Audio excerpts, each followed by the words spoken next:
bizim bugün, ben inanın yine deyirəm, ben bugün bizim birbirimizden nəsə değişməyimiz, birbirimizin əleyhinə nəsə deməyimiz ancaq İlham Əliyevin xeyrinədir. O şey deyirdi ki, sen Allah koy dərdimizi çəkək.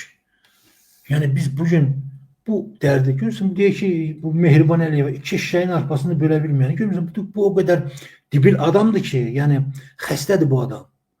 Bu bir dəfə geyindiği paltarı ikinci dəfə qayıdıb geyinmir.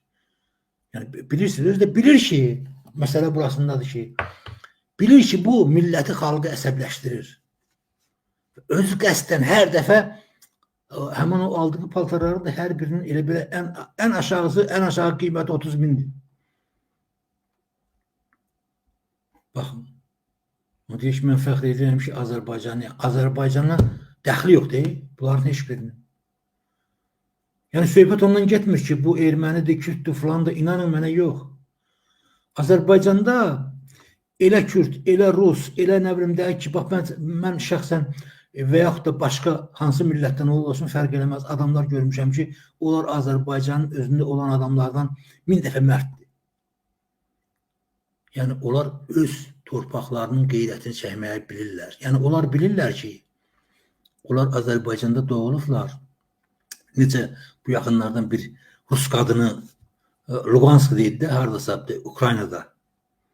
Rus əskərinə dedi ki, nə istəyirsiniz bizdən, çıxın, rədd olun, gedin, biz burada yaşayırıq, biz Ukraynalıyıq. Yəni bir insan ki, öz torpağının təəssübünü çəkmir. İnanın, istəyirsiniz o Türk olsun, istəyirsiniz Kürt olsun, istəyirsiniz Rus olsun, o adamdan adam olmaz kişilər. İnanın mənə. Yəni o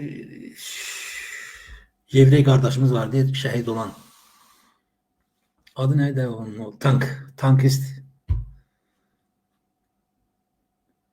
Ya müsahibəsi var ya tankın üstündə. Onun kimi. Yəni torpağıdır, torpağın uğrunda müharibə gedir, bu da gedir torpağını qorumağa. Daha o demir ki, bu torpaq mənim deyil, bu torpaq Türklərindir və yaxud da Kürtlərindir və yaxud da ermənilərindir. Mənim nəyimə lazımdır, burada mən Albert. Qoy görüm onu yazan kim idi, əlbəttə olub, malades. Yəni o mənada mən ona görə deyirəm ki, məsələn indi bizim dostlar var, burada Türk dostlarım var mənim burada, həmən bu Fransada. Burada görürsən, oturduq bir yerdə söhbət edirik də, yəni mən əvvəllər biraz onlardan işlədim. Görürsən, məsələn, biri var, bunların da inanın, çoxu, yəni hələ o vaxtı, yəni 2000-ci ilə Erdoğan gələnə kimi bunların aralarında ümumiyyətlə təhsil görməmiş adamlar o qədər idilər ki, məsələn, oturub fransızların əleyhinə danışırdı. Yazıq heç fransız görmüyor, fransızca kəlmə bilmir. Ki, fransızdan otursun, qavağa danışsın.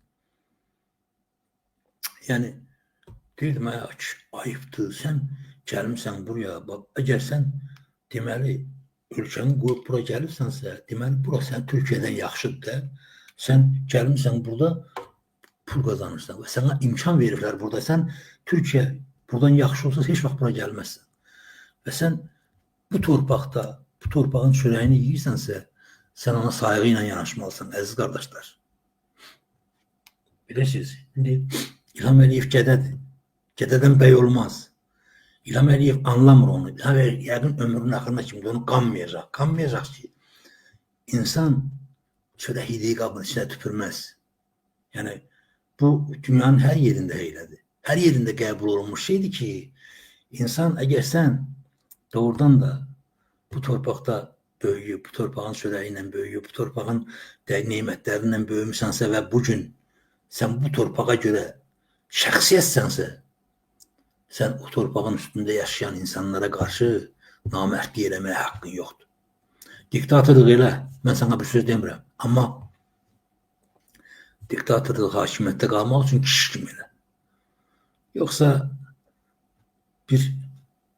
dul bir qadının sosialına göz dikmək kişi deyil, bəylər.